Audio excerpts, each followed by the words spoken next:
Bueno, nos metemos en la primera de las entrevistas que esta mañana les anunciaban, porque, como ustedes saben, a la fuga de las personas que estaban en cárcel central aguardando para ser extraditadas, que estaban bajo arresto administrativo, se han sumado otras dos fugas en la madrugada de la jornada de ayer de la cárcel de Santiago Vázquez, el ex Comcar.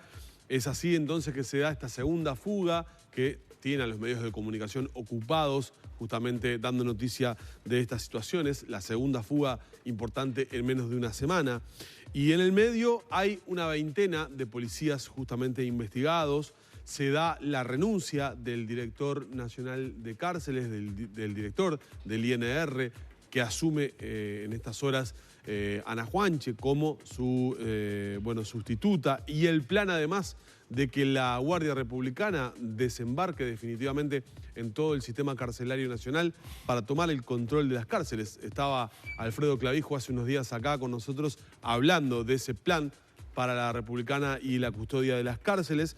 Pero ¿cómo se trabaja con el cuerpo policial justamente para encarar este tema de la política carcelaria? ¿Cuáles son las claves para corregir lo que ha pasado? ¿Por qué no se ha podido dar justamente en el clavo en materia de política carcelaria y cómo se siguen sucediendo estas situaciones de clara y de evidente corrupción policial que se da para permitir la fuga, en este caso, por ejemplo, de lo que pasó en Cárcel Central? Son todas estas preguntas que le vamos a trasladar al experto en seguridad, Edward Holfman, que con mucho gusto nos acompaña esta mañana. Buen día, Edward. Muchas gracias por la invitación. Bienvenido. Bueno, muchas premisas en la introducción del tema, pero acá hay para empezar por el tema Cárcel Central, hay un tema evidente y claro. No lo ha dicho todavía la investigación, pero no tenemos que ser muy avesados para ver que hay corrupción policial detrás de todo esto. Y a medida que van pasando las horas, uno se va empezando a entender determinadas cosas. Te pongo dos ejemplos que hace poco me enteré. O sea, primero, las cámaras no funcionaban, ¿no? Segundo, una repartición de la policía sacó los DVR por lo que los precisaba. Los DVR son donde se graba toda la información que ingresan por las cámaras de seguridad.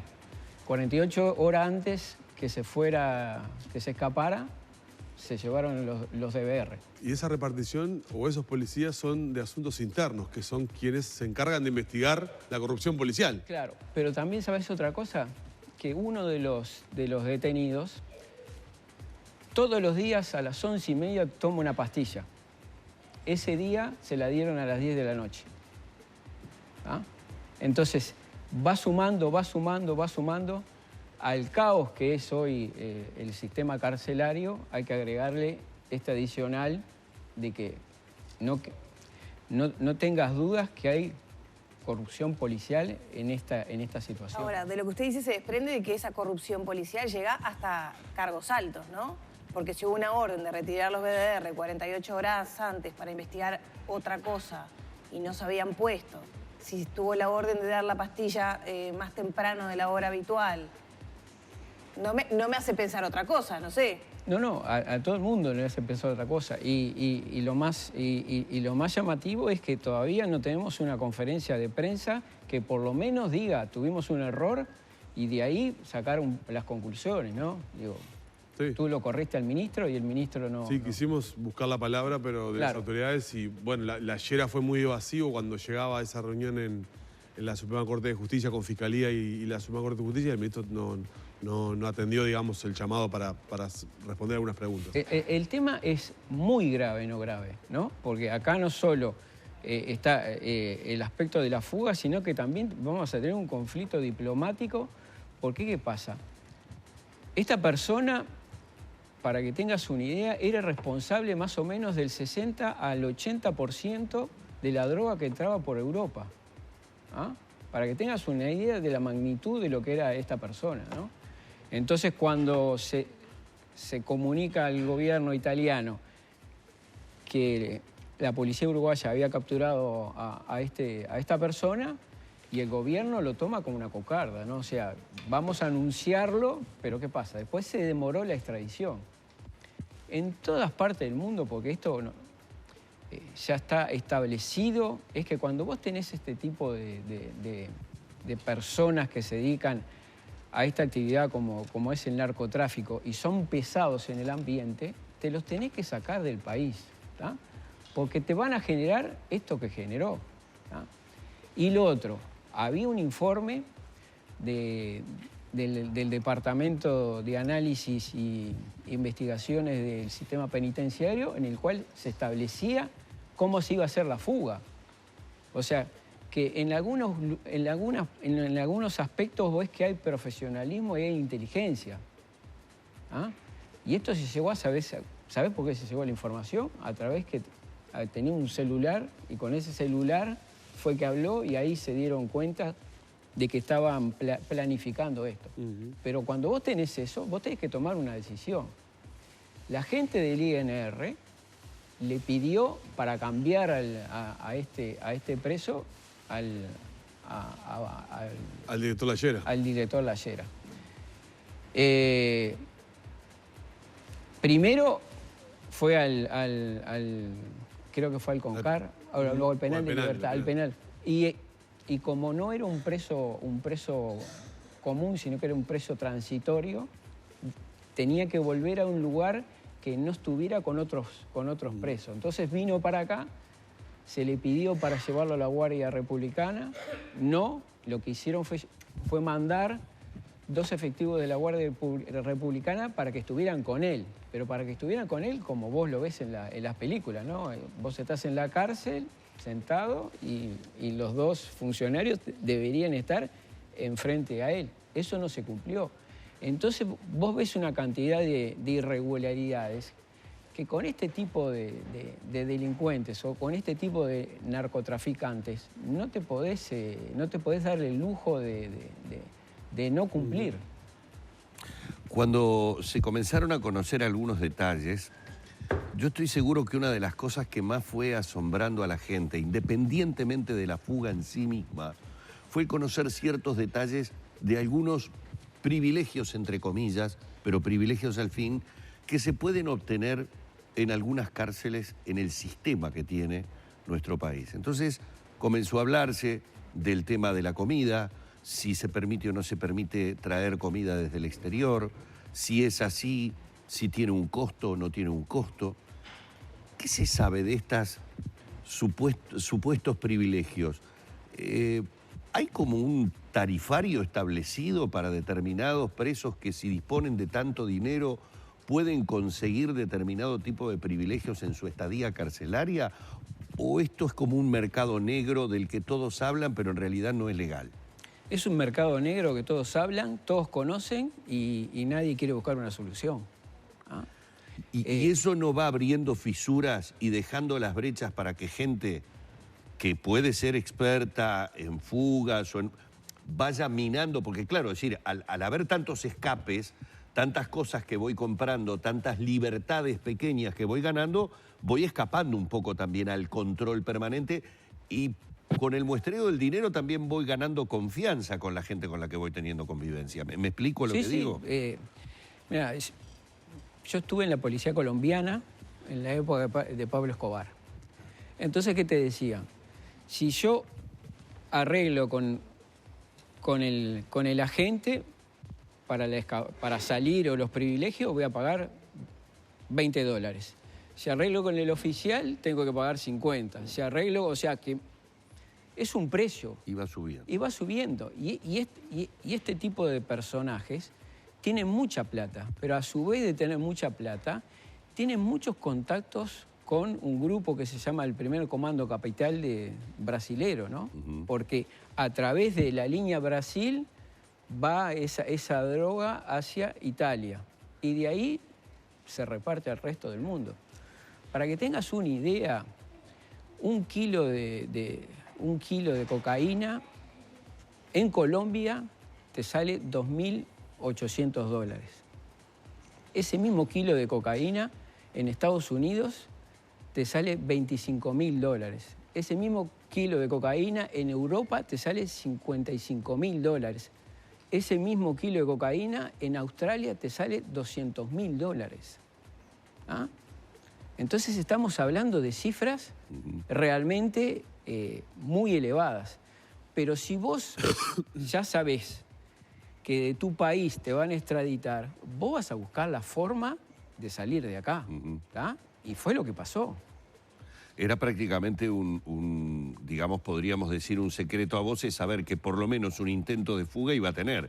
Porque evidentemente lo que había conseguido él era evitar la extradición y con eso ganar tiempo para lo que nos hemos estado enterando hasta ahora, de ganar confianza, de todos estos privilegios de los que estamos hablando, que fueron lo que le permitieron de alguna manera, por ejemplo, el juntarse con determinada gente que es con la que se termina escapando. Allí no debería haber, de parte de quienes ejercen la seguridad, yo no digo de tenerlo incomunicado, porque tampoco es estar torturando a la persona, pero tener cuidado con quién se junta, por lo menos después de 2, 3, 4, 5 semanas que veo que tiene determinados amigos dentro de la cárcel. Sabes que ahí hay una dificultad grande, ¿no? Y que Uruguay tiene que resolverla a mi modo de ver, que son los arrestos administrativos. Estas personas no fueron arrestadas para cumplir o ser juzgadas en Uruguay, sino en su país de origen donde cometieron el delito. Entonces están bajo arresto administrativo. Para el Estado uruguayo, Morábito, lo único que hizo, o el pecado que cometió, fue falsificar un documento. O un porte de armas que no tenía, en definitiva.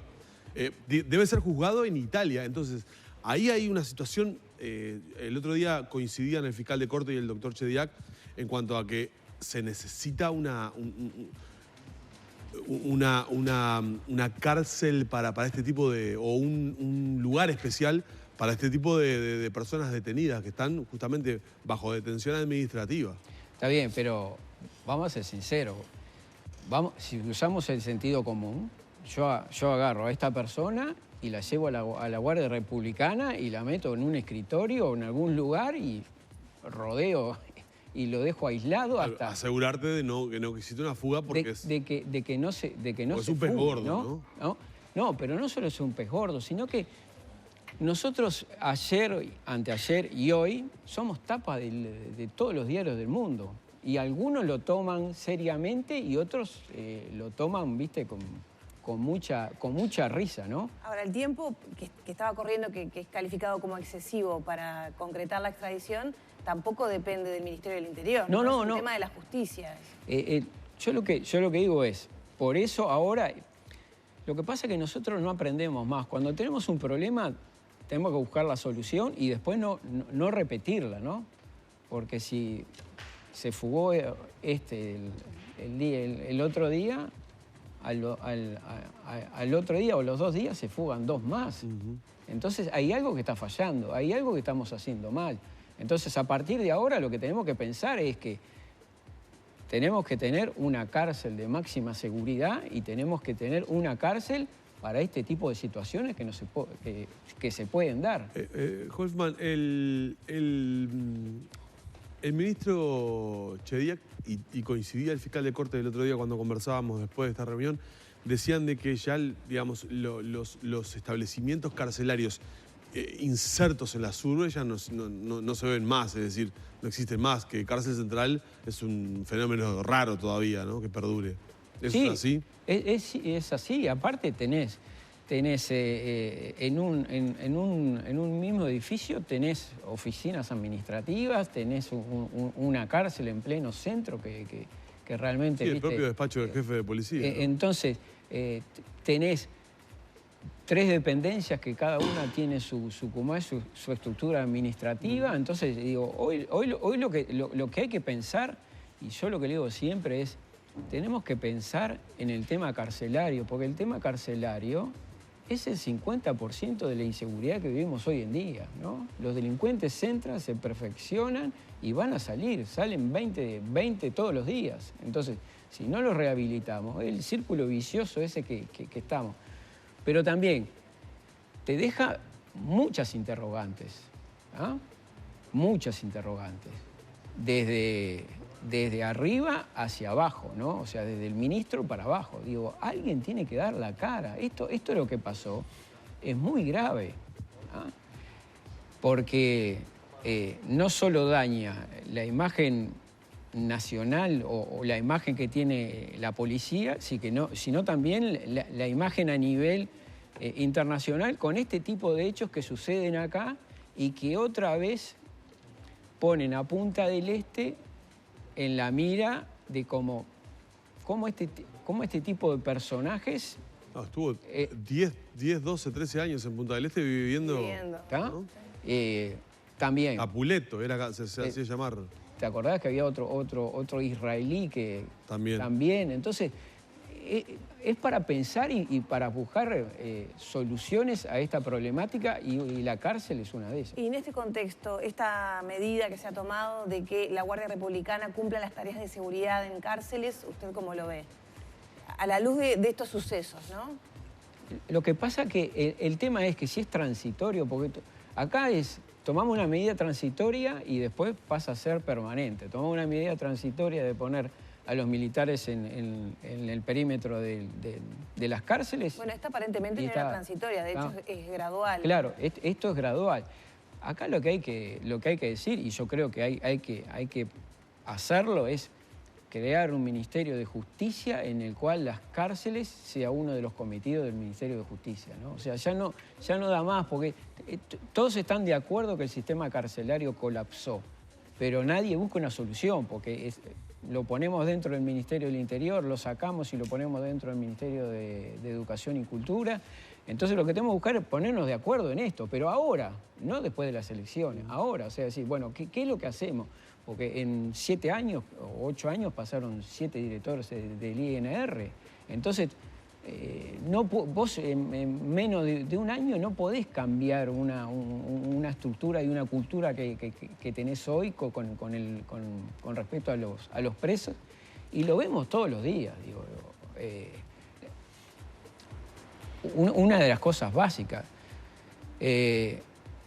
Ninguno de los establecimientos cuenta con la habilitación de bomberos, ¿no? Muchas veces yo digo, vos los dejás en una celda, le pasás la llave doble paleta esa, y si hay un incendio, ¿cómo lo sacás? Cuando te dicen, no tenemos personal para hacer determinadas tareas. Y bueno, ¿para qué tenés la tecnología?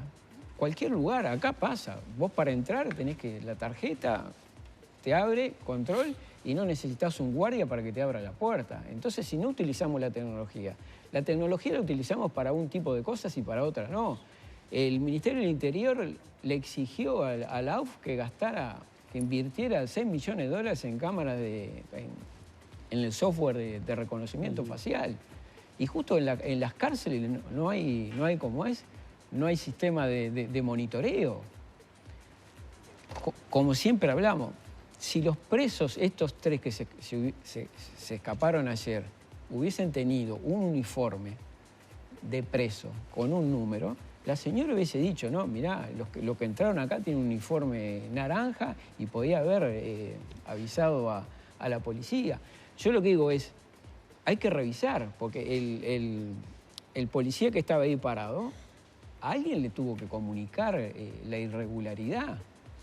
Porque el policía que estaba ahí no se va a quedar con esa información, o capaz que se quedó, o capaz que estaba dentro de toda esa rosca que uno supone para dejarlos salir. Ahora, de acuerdo a lo poco que se ha conocido, es decir, el tema de cámaras, las primeras imágenes que se dieron a las tantísimas horas después de haberse producido la fuga, según su experiencia, ¿piensa que Morábito todavía está en territorio uruguayo o que la planificación de esta fuga ya tenía varias etapas? Es decir, la etapa primero de fugarse, de salir del establecimiento carcelario, la siguiente supongo yo que es la del traslado inmediato hacia algún determinado lugar que debería estar preestablecido, y de allí supongo que no se pondría a trabajar para ver de qué forma saldría del país. Creo que si armó una cosa, la otra por lo menos planificada a medias la tendría. Te lo hago como profesional. A ver. 23:30 entra en el apartamento de la 23:30 la vecina llama al policía. ¿Ah? A las 7:30 se dan cuenta de que faltan ellos. ¿Cuántas horas hay? 7 horas por lo menos. Sí, 8 horas. Esas 7 horas te alcanzan para irte para dónde. frontera. Y dependiendo del vehículo, a la frontera llegó en 3 horas y media. Entonces también eso está planificado. No sé si te Sí, contesté sí, ¿ah? Absolutamente. O O sea, sea, está planificado además, evidentemente, darle el tiempo suficiente. Y lo otro, este personaje que agarraron en Salto no es al azar. Vos cuando tenés el rey, sacrificás al file, sacrificás al caballo y a la torre. Está armado para creer que de repente el escape fue o intentó ser hacia otro lado.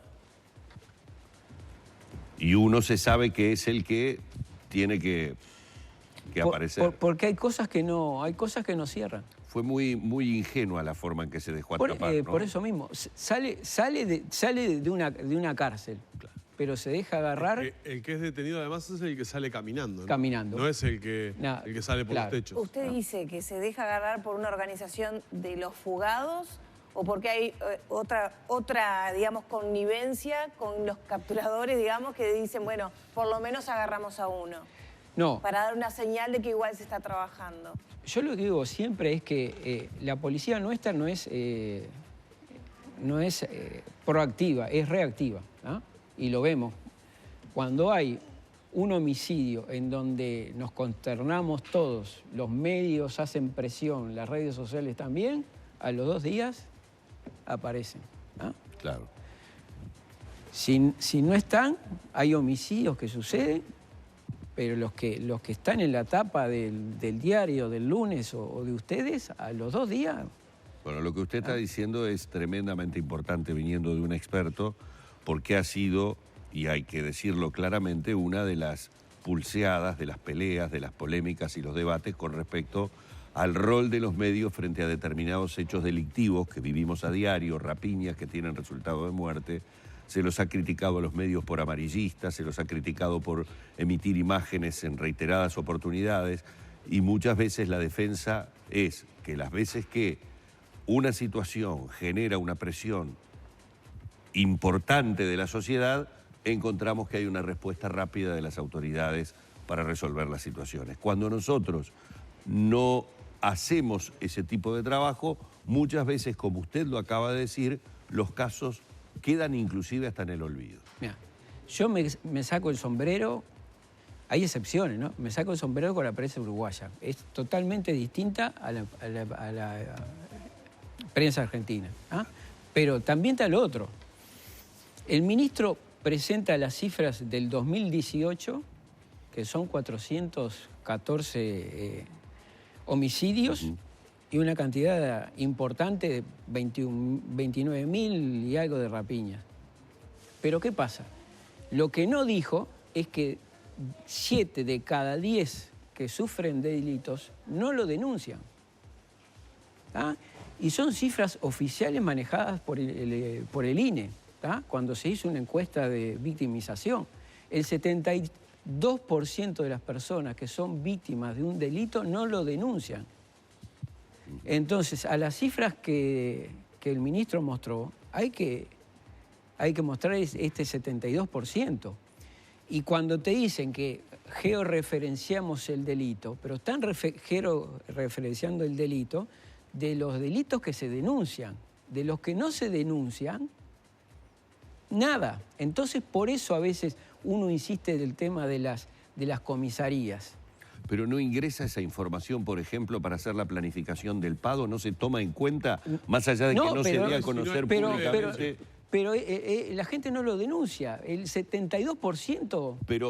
Pero a lo que voy, el funcionario, el comisario, el subcomisario de determinada seccional, ¿no sabe en la zona que vive que...? Sabe, pero ¿qué pasa?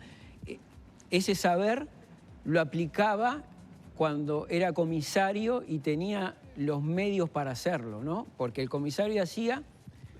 El patrullaje se hace, un patrullaje empírico, un patrullaje aleatorio y que es el patrullaje georreferenciado, que es a través del mapa. Los otros dos era por experiencia del comisario. Venía el vecino y decía, mirá, me están robando la panadería. Bueno, mandamos un móvil para allá. Venía alguien, comisario, ¿qué hacemos hoy? Bueno, en vez de la jurisdicción norte, hacemos la sur. Hoy eso se perdió. y se perdió el contacto con las personas, contacto con el barrio, no conocen a los vecinos, no conocen la problemática. Entonces es dificilísimo hacer ese tipo de... Nos quedan muchas preguntas, más cuando entramos en lo cotidiano, en lo que nos sucede a todos como ciudadanos, en el contacto directo con la seccional de nuestro barrio, con los policías, con lo que vivimos. Nada mejor que hablar con gente que, bueno, como en el caso de Edward Hoffman, es un experto en seguridad. Muchas de las cosas que nos ha dicho seguramente a la gente la ha dejado pensando porque no las conocía. Simplemente el agradecimiento por estos minutos y, bueno, y el deseo de que las cosas se vayan solucionando y arreglando en materia de seguridad, porque la verdad que estos hechos de las últimas horas a todos nos preocupan un poco. Muy amable, ¿eh? Muchas gracias por la invitación. Edward Hoffman, experto en seguridad, aquí en La Mañana de Arriba Gente.